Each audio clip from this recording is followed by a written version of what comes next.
As the world watches the US and China resume their critical trade negotiations in London aiming to ease the tensions that have defined their relationship for years. President Donald Trump's recent comments underscore the complexity of the discussions, noting that while progress is being made, China's not easy. This stark acknowledgement sets the stage for what could be a pivotal moment in the ongoing trade war between the two economic giants. The second day of talks commenced on June 10, 2025 at the historically rich Lancaster House with a delegation led by Vice Premier He Lifeng representing China. U.S. officials including Commerce Secretary Howard Lutnick and Treasury Secretary Scott Bessent expressed optimism about the ongoing discussions. Lutnick stated the talks are going well, suggesting a constructive atmosphere despite the formidable challenges ahead. The backdrop to these negotiations includes the recent Geneva Agreement, which established a temporary truce by suspending tariffs that had escalated to over 100% on certain goods.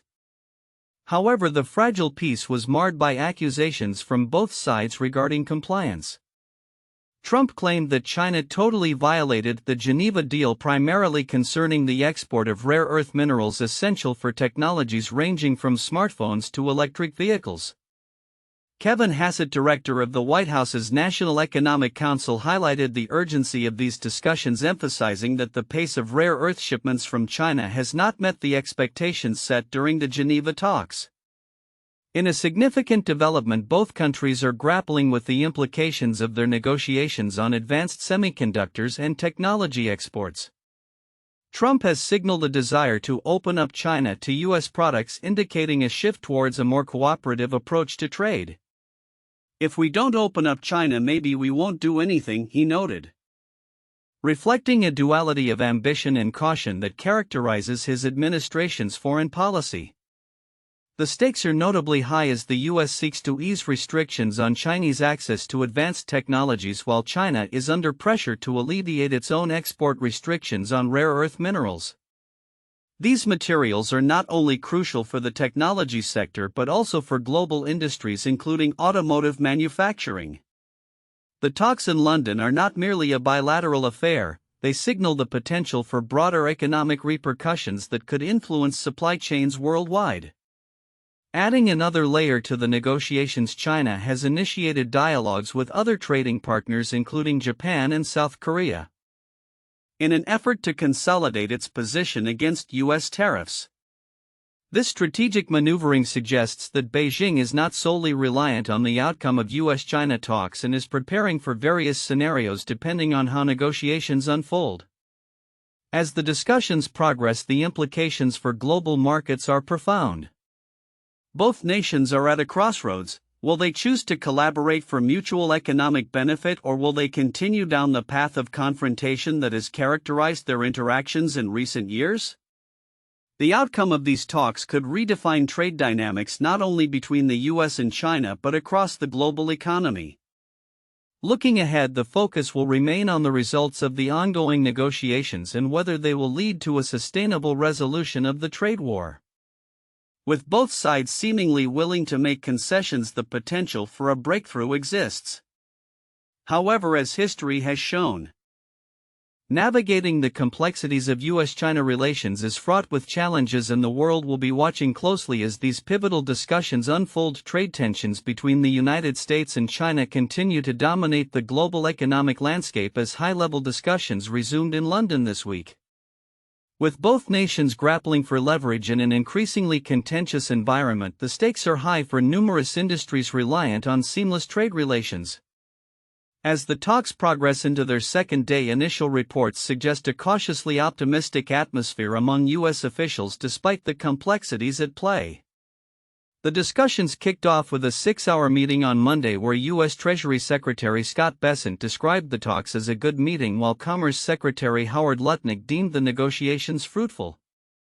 President Donald Trump echoed their sentiments, stating he had received good reports from the talks, although he acknowledged that negotiating with China is never straightforward. In contrast, China's Vice Premier He Lifeng, who leads the Chinese delegation, refrained from commenting on the proceedings, leaving much of the dialogue shrouded in uncertainty. These trade negotiations are particularly critical given the recent rise in tensions following a fragile truce brokered in mid-May. Both countries have since accused one another of violating the agreement, leading to an escalation of pressure on multiple fronts, especially concerning rare earth minerals and technology exports. The U.S. has tightened its grip on ethane exports, a crucial gas used in plastics, while China has imposed restrictions on rare earth minerals that are vital for various tech applications including electric vehicles and smartphones. As the discussions unfold, analysts are observing a strategic shift where both nations are leveraging their control over essential materials as bargaining chips. According to a Bloomberg report, the U.S. has begun requiring export licenses for ethane, emphasizing its newfound role as a geopolitical tool. Meanwhile, China's curbs on rare earth exports have sparked considerable concern within the automotive industry, with companies like Maruti Suzuki announcing significant cuts to electric vehicle production targets due to supply constraints. The impact of these trade discussions extends beyond immediate negotiations. A recent report from the World Bank has slashed its global growth forecast for 2025, citing high tariffs and ongoing uncertainty as significant impediments to economic expansion.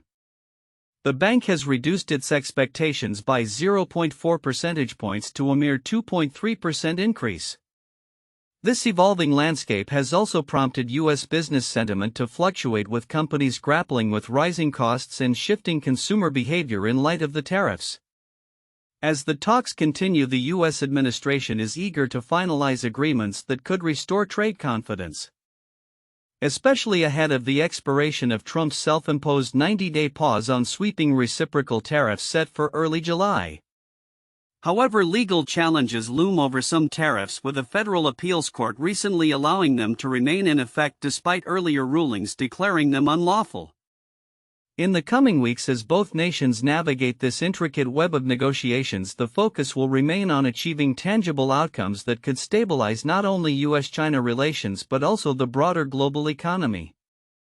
The stakes are increasingly evident as industries dependent on rare earth minerals and other critical materials watch the negotiations closely, hoping for a resolution that can avert further disruptions. As the world observes, the outcome of these talks may have lasting implications not just for the U.S. and China but for the global trade framework as a whole. Expectations are high that a mutually beneficial agreement could emerge. But with both sides entrenched in their positions, the road ahead is fraught with challenges. In a world increasingly defined by geopolitical tensions, the situation surrounding Taiwan remains one of the most pressing challenges for the United States and its allies. Recent developments suggest that China is ramping up its military activities in the region, raising alarms over the potential for an aggressive move toward Taiwan. During the recent Shangri-La dialogue, U.S. Secretary of Defense Pete Hegseth warned that China's attempt to forcibly annex Taiwan could be imminent, a sentiment echoed by Admiral Samuel Papero, the commander of U.S. Indo-Pacific Command in DOPACOM.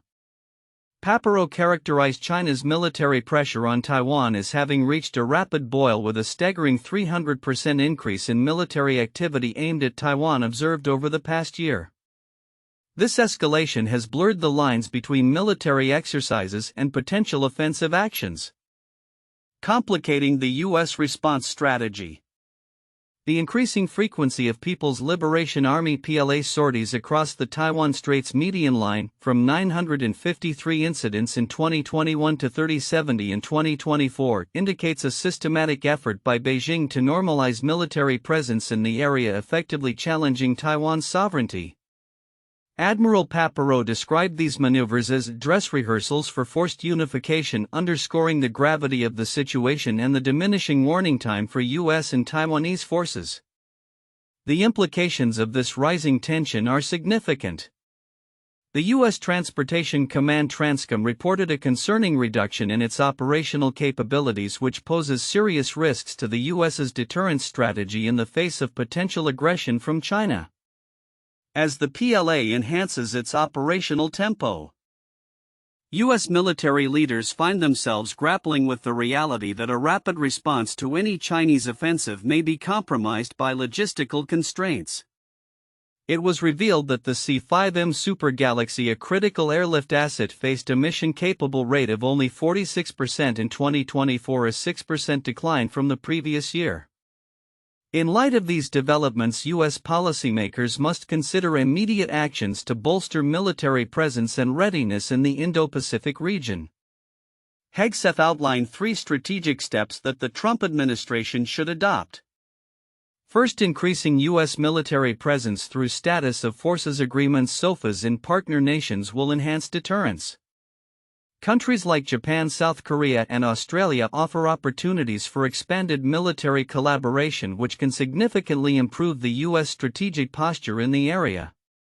Second, raising the tempo of U.S. military campaigns in the Indo-Pacific is essential. Engaging in routine military activities serves not only as a deterrent but also as a vital training mechanism for U.S. forces and their allies, preparing them for potential conflict. This requires substantial diplomatic effort and resource allocation, but is necessary to counteract the dramatic increase in PLA activities. Lastly, leveraging the recently renegotiated compacts of free association (COFA) with Pacific nations such as Palau and the Marshall Islands will facilitate the establishment of additional operational sites. These agreements provide a framework for enhancing U.S. military capabilities in the region, crucial for responding to any conflict in Taiwan.